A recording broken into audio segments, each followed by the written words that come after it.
2 ದಿನದ ಹಿಂದೆ 2 ವರ್ಷಗಳ ಸಾಧನಾ ಸಂಭ್ರಮವನ್ನು ಕಾಂಗ್ರೆಸ್ ಸರ್ಕಾರ ಆಚರಣೆ ಮಾಡಿದ್ರು.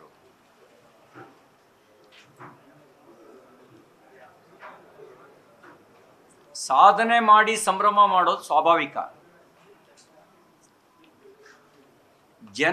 ಜನ ಸಂಕಷ್ಟದಲ್ಲಿದ್ದಾಗ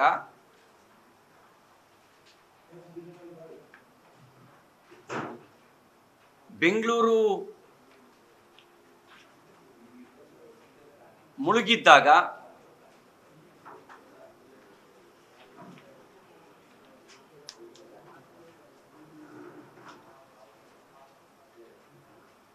ವಿಜಯನಗರದಲ್ಲಿ ಕಾಂಗ್ರೆಸ್ಸಿಗರು ತೇಲ್ತಾ ಇದ್ರು. ನಾನು ಅವರಿಗೆ ತಮ್ಮ ಮೂಲಕ ಕೇಳಲಿಕ್ಕೆ ಬಯಸ್ತೇನೆ, ಯಾವುದು ಸಾಧನೆ? ಬೆಲೆ ಏರಿಕೆ ಸಾಧನೆನಾ? ಭ್ರಷ್ಟಾಚಾರ ನಿಮ್ಮ ಪಾಲಿಗೆ ಸಂಭ್ರಮ ಪಡುವ ಸಂಗತಿಯ? ಅತಿ ಹೆಚ್ಚು ರೈತರ ಆತ್ಮಹತ್ಯೆ, ಅತಿ ಹೆಚ್ಚು ಸರ್ಕಾರಿ ನೌಕರರ ಆತ್ಮಹತ್ಯೆ, ಗುತ್ತಿಗೆದಾರರ ಆತ್ಮಹತ್ಯೆ,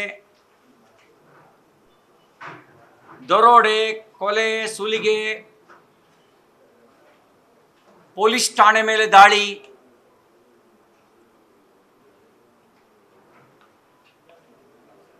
ಇವೆಲ್ಲ ಸಂಭ್ರಮ ಪಡುವ ಸಂಗತಿಗಳ?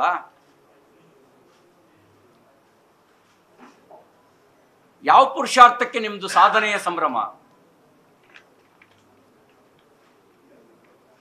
64 ವಿವಿಧ ಅಗತ್ಯ ವಸ್ತುಗಳ ಬೆಲೆ ಏರಿಕೆ ಮಾಡಿದ್ದಾರೆ.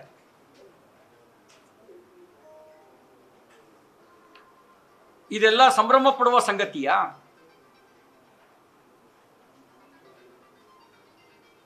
ಸ್ವತಃ ಮುಖ್ಯಮಂತ್ರಿಗಳ ಆದಿಯಾಗಿ ಹಲವು ಸಂಪುಟದ ಸಚಿವರ ಮೇಲೆ ಭ್ರಷ್ಟಾಚಾರದ ಆರೋಪ ಇದೆ. ಹಗರಣಗಳ ಸುಳಿಯಲ್ಲಿ ಸಿಲುಕಿದ್ದಾರೆ.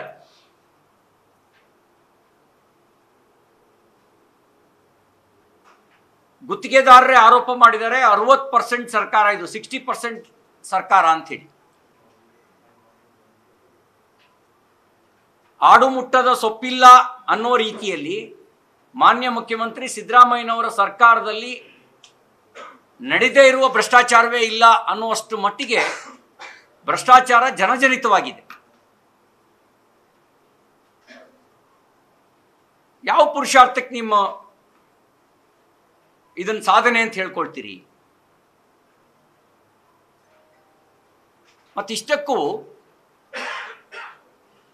ಜನರ ತೆರಿಗೆ ಹಣ ಅದನ್ನು ಖರ್ಚು ಮಾಡಿ ನೀವು ಕಾಂಗ್ರೆಸ್ ಪಾರ್ಟಿ ಸಮಾವೇಶ ಮಾಡ್ತೀರಿ, ಕಾಂಗ್ರೆಸ್ಸಿಗೆ ಜಿಂದಾಬಾದ್ ಅಂತ ಕೂಗಿಸ್ತೀರಿ. ಮುಖ್ಯ ಕಾರ್ಯದರ್ಶಿಗಳು ವೇದಿಕೆ ಮೇಲಿದ್ದಾರೆ, ಜಿಲ್ಲಾಧಿಕಾರಿ ವೇದಿಕೆ ಮೇಲಿದ್ದಾರೆ. ನಾನು ಮುಖ್ಯ ಕಾರ್ಯದರ್ಶಿಗಳಿಗೆ, ಜಿಲ್ಲಾಧಿಕಾರಿಗಳಿಗೆ ಕೇಳಲಿಕ್ಕೆ ಬಯಸ್ತೇನೆ, ಅದು ಕಾಂಗ್ರೆಸ್ ಪಾರ್ಟಿ ಸಮಾವೇಶನ, ಸರ್ಕಾರದ ಸಮಾವೇಶನ? ಸರ್ಕಾರದ ಸಮಾವೇಶ ಆದರೆ ಒಂದು ಪಕ್ಷಕ್ಕೆ ಹೇಗೆ ಜಿಂದಾಬಾದ್ ಅಂತ ಕೂಗಿಸ್ತೀರಿ ನೀವು? ಇನ್ನು ಕಾಂಗ್ರೆಸ್ ಪಾರ್ಟಿ ದುಡ್ಡು ಅದು? ಜನರ ತೆರಿಗೆ ಹಣ, ಯಾರ್ದೋ ದುಡ್ಡು, ಯಾವುದೋ ಜಾತ್ರೆ ಅನ್ನೋ ರೀತಿಯಲ್ಲಿ ಜನರ ತೆರಿಗೆ ಹಣದಲ್ಲಿ ನೀವು ಕಾಂಗ್ರೆಸ್ ಜಾತ್ರೆ ಮಾಡ್ತೀರಿ? ನ್ಯೂಸ್ ಫಸ್ಟ್, ನಿರ್ಭೀತಿಯಿಂದ ನಿಮ್ಮ ಪರವಾಗಿ.